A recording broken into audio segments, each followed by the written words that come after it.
will ever replace my husband. No. But I do see some similarities of my husband in JD and Vice President JD Vance. I do. And that's why I'm so blessed to be able to introduce him tonight, because he understands the fight that we're up against, and he can articulate that in a way that transcends race, that transcends demographic backgrounds. He's an amazing man. My husband, Charlie, he wanted to save young men just like the one who took his life. That man, that young man, I forgive him. Erica Kirk, the former reality show star and romance actress who modeled for President Trump and who wasted absolutely no time after her husband's death in rushing into the limelight and soaking it all, clips went viral on social media, not because of the emotion, but because of the inexplicable, inappropriate feeling. Viewers felt that everything happened too fast, too smoothly, as if everything had been prepared in advance. And then the most controversial decision appeared. Erica, according to many sources, asked the authorities to end the process of clarifying Charlie's sudden departure early. Immediately, a wave of reactions erupted. Fans are outraged. The community is asking questions. They want transparency, not silence. They want to know what really happened in that fateful moment. But what is even more shocking is that Charlie's parents are not on board with the decision. Many sources say they tried to talk to Erica, trying to ask for further clarification to find answers about their son's passing. But behind the scenes, every conversation became tense and awkward. Some relatives even suggested that Erica's choices were not born out of grief, but seemingly out of some other intention. Experts following the case, those who knew her, and even viewers watching from afar, all began to wonder, where was Erica's heart? And why did everything she did seem to go against the wishes of Charlie's family and the community? Many questions were left unanswered. So many emotions are bottled up. And that ambiguity, that's what makes this story so unforgettable. Just one day after the event that shook the nation with grief still lingering in the hearts of family, friends, and the community, Erica took the stage at a memorial service for Charlie. The ceremony was held solemnly at State Farm Stadium in Glendale, Arizona, where thousands of people showed up to say goodbye to the young leader they loved so much. The atmosphere was so quiet that you could hear every breath catch. Everyone expected Erica to speak about pain, about memories, about the journey that Charlie built with all his heart. But instead of a gentle sharing, she opened with a topic that stunned the audience. On the cross, our Savior said, "Father, forgive them, for they not know what they do." That man, that young man, I forgive him. It wasn't emotion. It was deep confusion. Many felt that the statement cast a veil of inexplicable darkness over Charlie's life. Some whispered that forgiveness at this moment was like ignoring questions that everyone was waiting for answers to. They didn't understand why. In a moment of remembrance, instead of calling for further clarification of the truth, Erica suddenly closed all doors like that. Even Candace Owens, one of Charlie's closest and most devoted friends, couldn't calm down. Candace was candid about how she found it hard to accept Erica calling it forgiveness when the cause of her death was still unclear.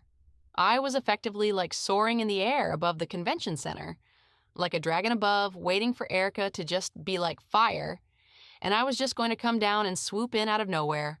All the politicians, all the fake people, everyone was just going to be in that moment toast. But she didn't call for war. Erica did not call for war. In fact, she did the exact opposite, which is what was so stunning. It was unbelievable. The forgiveness that she granted, the strength that it took for her to call for that forgiveness, it's just unmatched, and it really made a difference. And I was being serious when I tweeted that I think it was the most consequential speech in American history. Charlie's close friend, Candace Owens, described the moment in powerful terms. She said she felt like she wanted to run off the stage like a fireball because she was so surprised by Erica's calm demeanor. Candace admitted that Erica's silence and demeanor left her more confused than moved. But despite the online community's distaste, there was a group of people who thought Erica's speech was incredible. Some online commentators even said that the moment might be one of the most impactful speeches in recent memory, not because it was emotional, but because it created such a huge emotional shockwave. But that's not all. Immediately after the ceremony, Candace and scores of internet users began to notice a detail that made the situation even more tense. Did you see Erica Kirk putting fake tears into her eyes before getting on stage at Mississippi U? Oh, you think I'm kidding? Watch this. Truly the best mom in the world. She is my hero. And the clip, even just a few seconds, changed the way many people viewed Erica's behavior.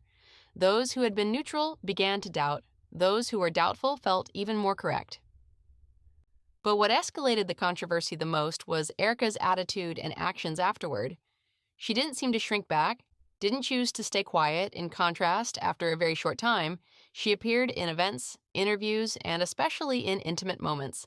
Next to former President Donald Trump found the real loved you. It's hard not to be emotional because I know that he would have been the first phone call when he found out that you were going to be taking this position. And the way that I was able to witness the two of you work together for years and to champion and support the president was absolutely humbling to witness, and I am so proud of you. But in the eyes of the public, it had a completely different emotional part. They did not see a widow who had just lost her husband. They saw someone who was being supported, smiling, and continuing life at a speed that made everyone dizzy. And it was the contrast between the pain the public felt and Erica's calmness that opened up questions that still have no answers. What puzzled many people most was Erica's reaction to her unexpected promotion. Upon accepting the new position, she was extremely excited to the point that many described her as over the moon with joy. Hopeful it is to have all of you in my life because you help me feel even more deeply connected to my husband, and I thank you for that. Those words in theory sound beautiful, but in the context of people still grieving, those words made many people feel difficult to explain. Because instead of expressing regret or concern, Erica expressed a joy, a quite obvious pride in the role she had just received. And then the following days only made public opinion more confused. Erica continues to appear in interviews with a smile that stretches from ear to ear. There are no more choked up or silent moments like someone who has just experienced a great loss. There are no more thoughts, no more stories about Charlie. She almost doesn't mention her husband anymore. In a highly controversial clip, Erica even boasts that she is working more than ever at Turning Point USA. Assurance to people that Turning Point USA is continuing. And it is. I mean, we are so blessed to have more work than we even could ever dream of. I mean, it's beautiful. And Turning Point action, full steam ahead. I was there from the beginning of all of it. Why is she focusing on describing the joy and busyness as if this is a dream career opportunity when her husband has just passed away? Why did she emphasize being there from the beginning as if to assert a new position, a new role right at the most sensitive time? Many people felt like she was talking about the future of the organization rather than her own pain. And from there, doubts began to grow, not only because of Erica's somewhat too calm attitude, but also because of a series of actions that were announced afterward. According to many shares, Erica asked the authorities to end the investigation process, which stunned thousands of fans. Not everyone understands the reason because there are still too many unanswered questions. Why is there no official autopsy report? How could the incident have happened in that location? Why did everything happen so quickly? From the time the incident occurred to the time the subject was arrested, and why does Erica want to end all investigation right now? The community began to sense that something was off. Many described the whole thing as feeling opaque. What was even more remarkable was that Erica didn't seem to be alone in her desire to close the case. Rather than encouraging transparency, some authority figures appeared to be pushing for the case to be closed faster than expected. The combination of Ura's lighthearted, even cheerful demeanor, the need to end the investigation, the gaps in information, and the silence of many involved, left fans feeling more worried than reassured. From there, public opinion began to split into two distinct camps. One believed Erica was just trying to stay strong and move on with her life, but the other felt that something was terribly wrong. And it is that very unusualness that turns the story from a personal pain into a mystery that the public is not ready to let go of. While the public was still trying to figure out what really happened, a sudden decision from the court made things even more confusing. The judge presiding over the case, Tony Graff of the 4th District Court, issued a restraining order requiring everyone involved not to share anything with the media. This caused an immediate stir because the incident involving Charlie did not happen in a dark corner or under obscure circumstances. It happened in broad daylight in front of hundreds, even thousands of people. Many witnesses stood at different angles, saw different scenes. Therefore, they should have been the ones who could provide important information to clarify the controversial details.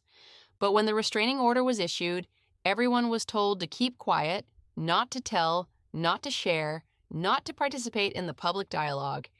And that silence in the eyes of fans makes the story even more confusing. One of the key voices at the moment is Chad Grenander, the Deputy District Attorney of Utah County. He confirmed that there are still many witnesses who have not been fully identified. According to him, these people were at the event at Utah Valley University, which had between 2,000 and 3,000 students. Identifying each person will take time, but it is clearly a job that needs to be done to ensure transparency. But while the authorities acknowledge that there are many people who could provide important perspectives, the restraining order has left everything frozen. And then there's the more controversial thing. Erica seems to be completely on board with the court's desire to narrow the scope of information. She does not call for an expanded investigation. She does not push for witness testimony. She does not demand the transparency that many people expect.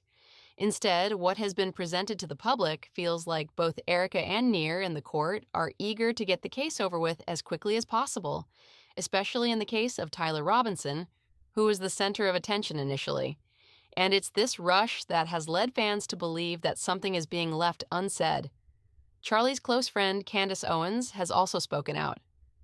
She believes there are details the public is completely unaware of, and one of them is the work Charlie was doing right before the incident. According to Candace, Charlie was in the process of completing one last important task, one that he felt was imperative to protect the integrity of the organization he'd spent his life building. That was the release of an internal memo in which Charlie requested a full audit of Turning Point USA, and the excuses that he was being given for the money disappearing wasn't adding up for Charlie. Said another way, the math wasn't the discrepancies, the inexplicable expenses, the obscure numbers. All of it seemed to be leading him to a secret he hadn't yet revealed. Candace said she believed there was evidence to suggest that not evidence of guilt, but evidence that Charlie was genuinely suspicious. And this sensitive moment when Charlie was trying to lift the curtain to see everything coincided with the incident that shocked the entire community. That coincidence raised a series of questions. Why did everything happen right when Charlie requested an audit? Why was the information restriction order issued so quickly? And why did Erica agree to close at all? No one dared to confirm anything. But many people believe that everything is not really clear. In plain English, math is no longer math. That was the perfect description of what Charlie saw. The numbers, the expenses, the balance sheets, they all seemed to be telling a story no one wanted to hear. Why? Because according to many insiders Candace Owens spoke to, the organization's money was dripping away like water. No one really knew where it came from, where it was going, and why the money was being spent faster than ever before. And that was why Charlie decided to take matters into his own hands. He wanted a comprehensive, transparent, and uncompromising audit. He wanted to know where was the money going, who approved it, why was it being spent so quickly, and why were the internal accounts mismatched. According to sources close to him, it was Charlie who first realized that the organization's finances were burning too fast to ignore. And rather than ignore it or wait for someone else to explain it, he decided to turn the pages number by number, item by item himself. On September 25, a day that many people still shudder to look back on, Charlie issued the most important internal memo of his entire career. It was no ordinary document. It was the opening statement for a full, detailed, uncompromising audit. Charlie held nothing back. He demanded absolute transparency. He wanted payroll, expense reports, project reports, sponsorship contracts, fundraising activities, and the entire flow of money in and out clearly disclosed. He asked, why aren't the accounts adding up? And that was the question that made many people in the organization feel uneasy. What made the public stir even more was that the memo was sent just a week before Charlie left, just 7 days. Too short a time for things to change, but long enough to cause a major commotion behind the scenes. Shortly after that memo, Charlie surprised the organization once again. He announced that he was preparing to set up a new department, a special group inspired by the model of efficient organizations that Elon Musk and Vivek Ramaswamy had proposed in the technology government sector. He wanted to create a dedicated team, a Doge department whose job was to review performance, cut waste, optimize operations, and ensure that all resources were used for the right purposes. What's remarkable is that immediately many influential figures, even former President Trump, expressed their support. They said that what Charlie did was necessary, timely, and something that not many people had the courage to do. Some even told him there are too many hidden expenses, so many we don't know where the money is going. And it was this statement, the hidden expenses, that became the focus of an endless series of questions. What's more shocking is that according to many sources, even Charlie's parents believe that this audit could be the key to clarifying many things they have never been told. They feel that Charlie has touched on something important, something that he may not have fully disclosed to the public. And in the eyes of the family, there is one thing that still resonates with an indescribable haunting. Why did everything happen right when he started demanding transparency? No one dares to draw conclusions. But many believe that this coincidence is too great to be called random. According to multiple sources close to Charlie's family, his parents were never comfortable with Erica's decision to end the investigation. Charlie was more than just a son to them. He was their world, their pride, someone they believed deserved a full accounting. They wanted answers. They wanted to understand what really happened. They wanted transparency, something any parent would want when their child dies suddenly. But when Erica pushed for closure, their hopes were pushed back indefinitely. Instead of being relieved, their pain became even worse. And that's exactly why they spoke out. Not out of anger, but out of a sense of abandonment with unanswered questions. There's no denying that tensions have arisen between Erica and Charlie's family. And according to some witnesses, those tensions were more than just differences of opinion. They were like two worlds that had completely crossed paths. What made things more complicated was Erica's subsequent actions. She repeatedly appeared with a security guard who was believed to have been with Charlie at the exact moment the incident occurred. This was discovered by internet detectives after reviewing a series of videos, photos, and coincidences. This incident caused a wave of fierce debate because if Erica had said before that the people present at the scene needed to be reviewed, then why did she keep them around now? Why didn't she create distance? Why didn't she suggest a full review of the security procedures? And most importantly, why did she choose to keep those people around instead of clarifying all the problems? This left Charlie's parents and a large segment of the public feeling that something was amiss. Some questioned Erica's true motives, while others simply couldn't understand why she would make such choices at such a sensitive time. No one was coming to any conclusions, but everyone was looking at these actions, trying to find a reasonable explanation. But the more they looked, the more they found it difficult to explain. At this point, everything surrounding the story no longer feels clear or transparent. There are no details that the public can feel comfortable with. Everything seems to be covered in a thin layer of fog, enough to see the shape, but not enough to touch the truth. Erica is pushing for a quick closure. The judge has issued a restraining order, preventing those involved from sharing anything with the media. And the people who love Charlie the most, his family, his close friends, feel like they're being left in the dark. Not because they want to cause trouble, not because they want to create a fuss, but because they want to understand what really happened to the person they love. Fans look at the whole story and can only say one word: shady. Candace Owens, who was still considered one of Charlie's closest confidants, was also unsettled. She felt there were too many inconsistencies, too many sudden changes, and too many gaps in information that made things even harder to explain. But what shocked the public even more was when Charlie's own parents began to express their doubts. They wondered if Erica was trying to protect someone or herself, because if it was as simple as it had been made out to be, why was everyone kept silent? Why weren't witnesses allowed to speak? And why were all the legitimate questions blocked before they could be answered? When the controversial behavior, inconsistent statements, and inconsistent timelines were put together, the public began to realize that the closed story Erica was trying to put wasn't convincing. And once trust is shaken, it's hard to rebuild. One undeniable truth. Until the questions are answered, Charlie's family will continue to feel heartbroken. The public will continue to be skeptical, and Erica's every move, no matter how small, will be put under a microscope. Because what people want is not speculation, not discord, not ambiguity. What they want, simply the truth. The only question left now is when will Erica face those things, and will she be ready? If you made it this far, thank you for joining me. But the journey to find the answer is not over yet. Share your thoughts below. What do you think is really going on? Don't forget to like, subscribe, turn on the bell, because the next part will have more surprises. See you in the next video. Matter.